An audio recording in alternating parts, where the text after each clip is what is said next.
Hey, my name's Jeff Blue. I'm the A&R executive who signed and developed Linkin Park. I want to welcome you to the first of about 10 YouTube videos discussing the beginnings of a band that touched the lives of millions and millions of people in such a positive way. I've had about 15 years and thousands of emails asking me about the beginnings of Linkin Park and how it all happened. And I really want to give a special shout out to Gabriel, who runs a fan base for Linkin Park in Brazil. He's been on me for about a year asking me questions, and I finally gave in, so here you go.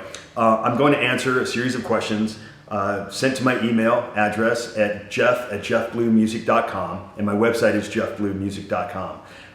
I am so proud of Linkin Park and the men they've become and the band they've become and how much they've done to establish our culture.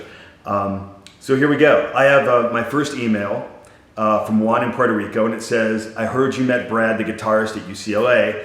How did it all start?" And he adds, ... would it help if I went to UCLA? So first of all, it could probably help if you go to UCLA, but I was a teacher at UCLA. I had graduated from UCLA several years before in the communications department, and I was lecturing for a professor named Marty Gregory in the comm department. And I had just signed a band called Korn, and they were doing well. They were doing pretty decent. And I had also signed a band called Limp Bizkit, and they were just beginning to break. I had a huge poster in my office, which I was really, really proud of.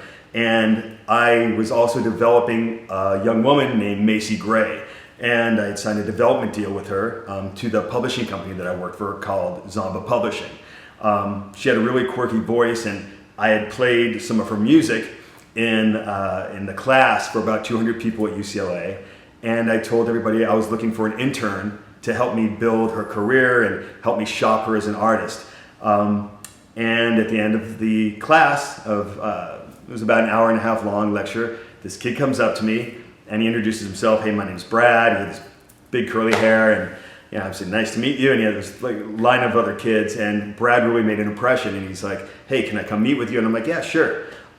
The next morning I walk into my office, and my assistant goes, "Hey, there's some kid in your office waiting to speak to you." And I'm like, I didn't have any appointments. So I walk into my office, and there's a kid, big hair, curly hair, with camouflage shorts, sitting in my seat, spinning around at my desk. And I'm like, "Excuse me, can I help you?" And he's like, "Yeah, you said to come by, and see you." And I'm like, "Oh yeah, you're the kid from UCLA."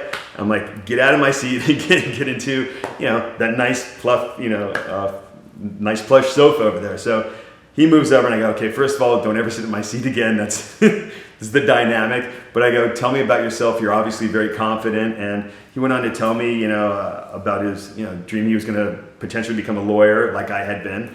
And he said he had a band that he was developing, and he was working on. That was his goal. And he pointed to this big poster of mine of Limp Bizkit, and he goes, "That band's not that great." He goes, "I'm going to have a band that's better than that." So instead of kicking this guy out of my office for insulting me and sitting in my chair, I was like, "I like you. I like your drive. I like your confidence. I want to hire you as my intern." So that's how it all started. In the next several videos, I'm going to go into way, way more depth. But I just wanted to welcome you all again, and thank you very much. If you have any questions about Linkin Park or your own band or breaking in the music business, please hit me at jeff@jeffbluemusic.com. Thanks a lot.